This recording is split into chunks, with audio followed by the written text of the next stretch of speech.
ఈరోజు దేవుని వాక్యము లూకా శుభవార్త 10వ అధ్యాయము 17వ వచనము నుండి 24వ వచనము వరకు.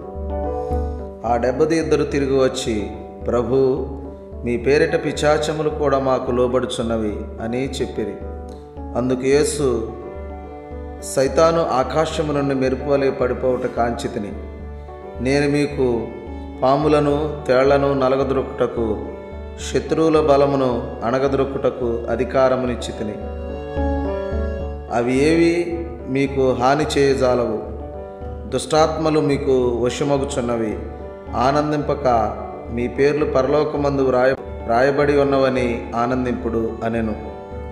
ఆ గడియలోనే యేసు పవిత్రాత్మయందు ఆనందించి, ఓ తండ్రి, పరలోక భూలోకములకు అధిపతి, ఈ విషయములను నీవు విఘ్నులకు వివేకులకు మరుగుపరచి పసిబిడ్డలకు వీరిని తెలియపరిచినందులకు నీకు ధన్యవాదములు.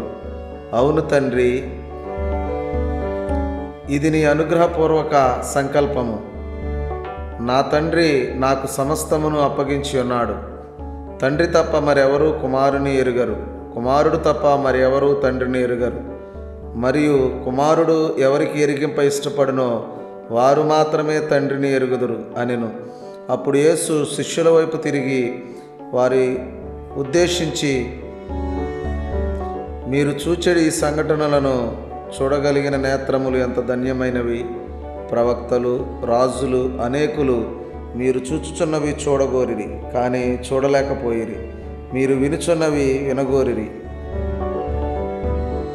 కానీ వినజాలకపోయిరి అని పలికెను. ఇది క్రీస్తుని సువిశేషము. క్రీస్తువా మీకు స్తుతి కలుగునుగాక. ఆమేన్.